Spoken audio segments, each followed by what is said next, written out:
Hey guys, sorry about the video earlier today. I guess I didn't record my audio with it, so that was totally pointless.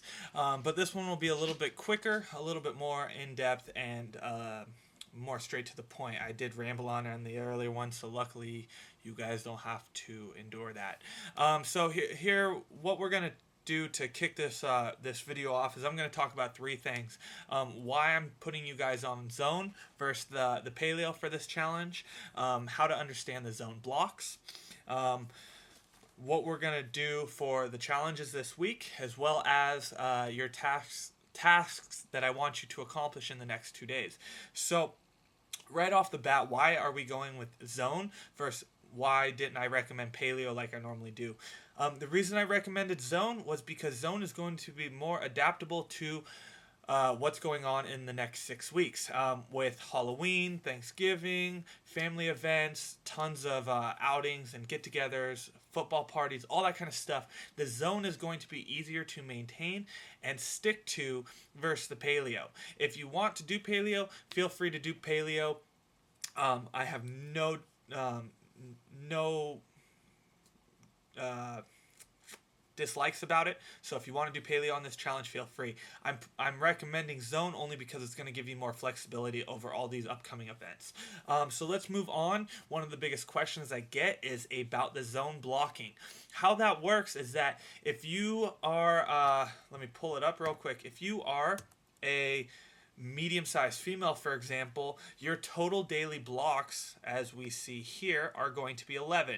You're going to have 3 blocks for breakfast, 3 blocks for lunch, 1 block snack, 3 blocks dinner, and 1 block snack. What that means is that for each meal, you are going to have that designated amount of blocks per protein, per carb, per fat.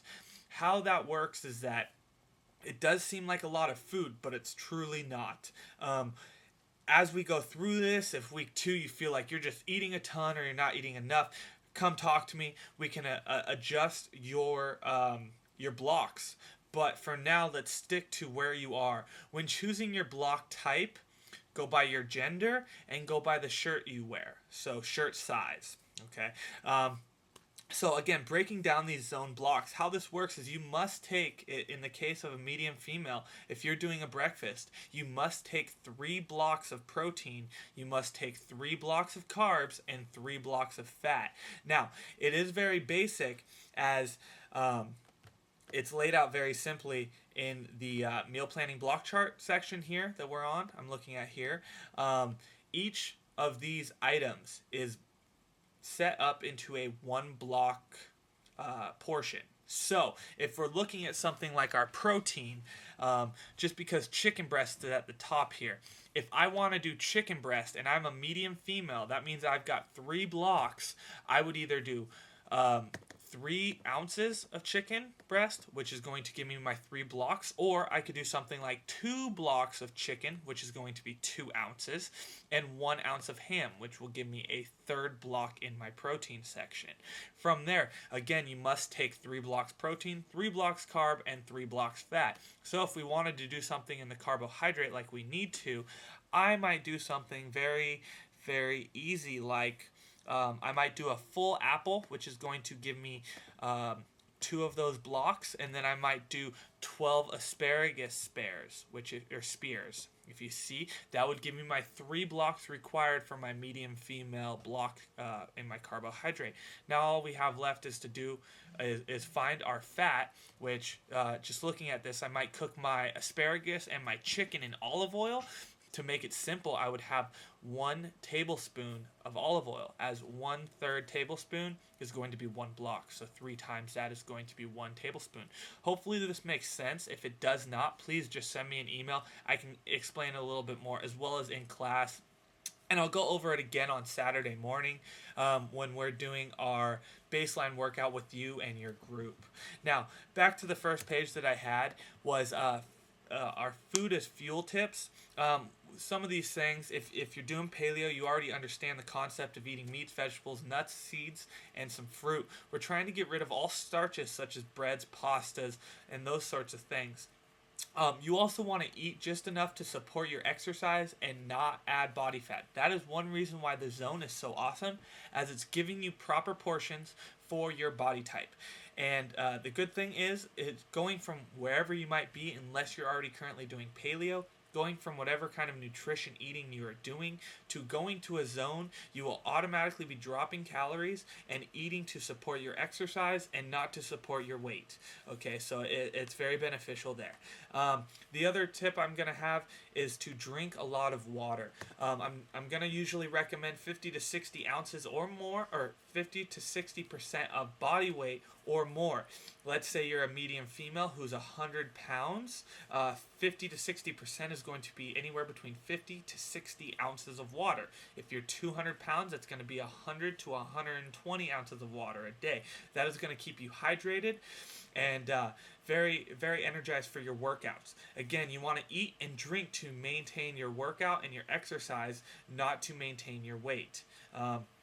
From there, a little breakdown on how the blocks are categorized. A block of protein is actually 7 grams of protein, a block of carb is 9 grams, and a block of fat is going to be 3 grams. So that means across the board, any type of protein that you're going to be consuming per block is going to be 7 grams, whether that is ham, whether that's chicken, scallops, or something like crab. Same thing applies for the carbohydrate. That is going to be 9 grams of carbohydrate per block. So something like an asparagus is going to, one block of asparagus is going to be the same as 1 block of bread. But you're going to have a different portion. So that is one thing you'll want to watch out for, is making sure that you're hitting your units in blocks. And again, it's also 3 grams of fat per block. So across the board, it's going to be 3 grams per block. I will be sending out some recommended reading as well as tips and resources. One thing that I do recommend while doing this challenge, there's actually 2. One is a good whey protein or egg protein. The second is going to be a good fish oil. The fish oils that I recommend are something from either Stronger, Faster, Healthier, which they have a really awesome fish oil, or something from Nordic Naturals or Costco. Costco has a very high quality fish oil. I also recommend doubling whatever the recommended amount is, as it's going to give you ample amount of omega-3s. The other thing, like I said, is going to be whey protein or egg protein. I recommend either Gold Standard Whey or something from Stronger, Faster, Healthier. And a couple tips when you go shopping for this stuff, either on the Zone or the Paleo, I recommend sticking to the perimeter of the grocery store. Everything set for the bakery is ideal. The meats, the vegetables, and the fruit are all on the perimeter. You can veer into the center aisles if you're getting frozen vegetables, frozen fruit, and frozen meat. And that's kind of just the quick recommendation for the food is fuel tips. If you have any questions on the Zone, please feel free to ask me. Send me over an email, or ask me in class, or ask me on Saturday when we do our baseline. From here, I've got 2 tasks for you this week. Before we meet on Saturday, I would like you to get them to me. Task number 1 is going to be getting me 2 meals that you made up yourself that are either paleo or zone. If you're doing zone, I want them in your zone portion. So if you're a medium female, they need to be a 3-block meal that I want from you.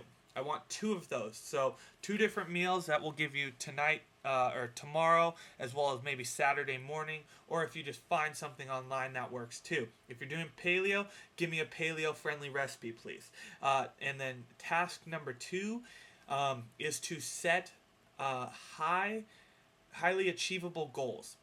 What I mean by highly achievable goals is going to be things like, I want to lose 25 pounds in the next 6 weeks, drop 3% of my body fat, and go from a 12-minute mile to a 9.5-minute mile.